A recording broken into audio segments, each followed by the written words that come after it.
The World Health Organization is alarmed over the sheer number of unvaccinated children in the Western Pacific region, with the Philippines among the top countries with the most zero-dose children. The provincial government of Cavite has declared a state of calamity in response to an outbreak of pertussis. The Quezon City government declares a pertussis or whooping cough outbreak in the city. The DOH emphasized the importance of vaccination and early treatment, as well as practicing good respiratory hygiene to prevent the spread of the disease.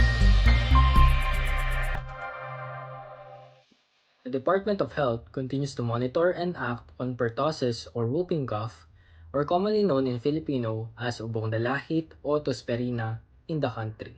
Compared to coughs found in other diseases, the distinct whoop or high-pitched sound made in pertussis, like this, is found unique. Pertussis is a respiratory infection caused by the bacteria Bordetella pertussis. Pertussis is particularly dangerous in young infants, who account for all hospitalizations and morbidities, but clinically, this disease is severe at any age that could lead to mortalities or deaths. A person who has whooping cough may cough or sneeze and release small particles that contain bacteria. The whooping cough bacteria are easily transmitted from person to person through the air, usually only infecting those in close contact. The bacteria are then inhaled by other people. Specifically, it spreads when they share a space of breathing, such as when you carry a newborn on your chest. Yet, these droplets can travel very far through the air. The following 5 symptoms of pertussis are: number 1, mild coughs and cold that lasts for 2 weeks, followed by paroxysm or fits of coughing, which lasts up to 6 weeks. Number 2 is whooping or high-pitched sound or wheeze in between coughs, especially when inhaling. Number 3 is vomiting immediately after coughing.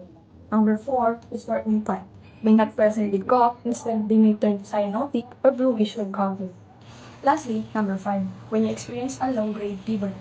There is an easy and highly recommended treatment for pertussis. Starting early will help in reducing the severity, duration, and possibility of complication, especially in newborns. Antibiotics should therefore be started as soon as diagnosis is made.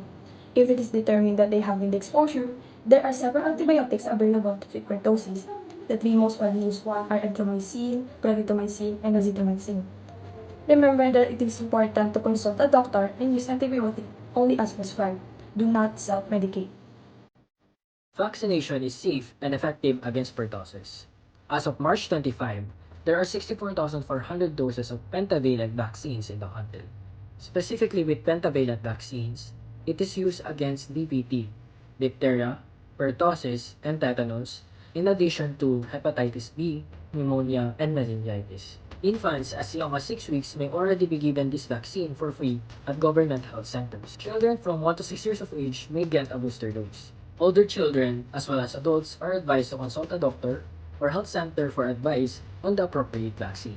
Another way is to maintain proper hygiene by covering your mouth and nose with a tissue when coughing or sneezing, disposing used tissue in a proper waste bin, coughing or sneezing into your upper sleeve or elbow, not your hands if you don't have a tissue, washing your hands often with soap and water for at least 20 seconds, using an alcohol if soap and water are not readily available. Stop bacteria under cracks with vaccines and hygiene hacks.